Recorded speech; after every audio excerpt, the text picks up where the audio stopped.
ఏంటేంటి ఆ అమ్మాయి ఇలా కామెంట్ పెడుతుందని నేను అస్సలు అనుకోలేదు. అంతగా పరేషాన్ అవుతున్నాం, ఇంతకీ ఏమని కామెంట్ పెట్టింది ఏంటి అనేగా మీ డౌటు. ఈ మధ్య నా ప్రతి వీడియోకి తను కామెంట్ పెడుతుంది. మొన్న విరిగిన పాలతో కలాకండ్ చేసిన వీడియోకి మాకు గుత్తి వంకాయ కర్రీ ఎలా చేయాలో చెప్పవా అని అడిగింది. అసలు ఎవర్రా ఈ అమ్మాయి, మనకి ఇంత ఫ్యాన్ ఫాలోయింగ్ ఎప్పుడు పెరిగింది అనుకున్నాను. ఆ అమ్మాయి ఎవరో కాదు, మరి నా దోస్త్. తనకి నాకు బాగా ఇష్టమైన కర్రీ గుత్తి వంకాయ కర్రీ.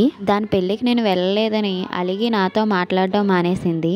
ఈ యూట్యూబ్ ఛానల్ పుణ్యమా అని మళ్ళీ అదే కామెంట్ పెడుతుందని నాకు తెలుసు. మరి నా ఫ్రెండ్ అడిగిన గుత్తి వంకాయ కర్రీ లింక్ కిందనుంది, తప్పక చూసేయండి. ఇంకా ఈ రెసిపీ విషయానికి వస్తే నేను గులాబ్ జామ్ చేస్తున్నాను మీకు ఈ పాటికి అర్థమైపోయి ఉంటుంది. కానీ సక్సెస్ఫుల్గా ఫెయిల్ అయ్యింది. ఎందుకంటే మనం చేసింది గులాబ్ జామ్ లాంటిది, కానీ గులాబ్ జామ్ కాదు. బంగాళదుంపలు బాయిల్ చేసి అందులో మైదా పిండి కలిపి ఇలా గులాబ్ జాముల్లా అయితే చేద్దాం అనుకున్నాను.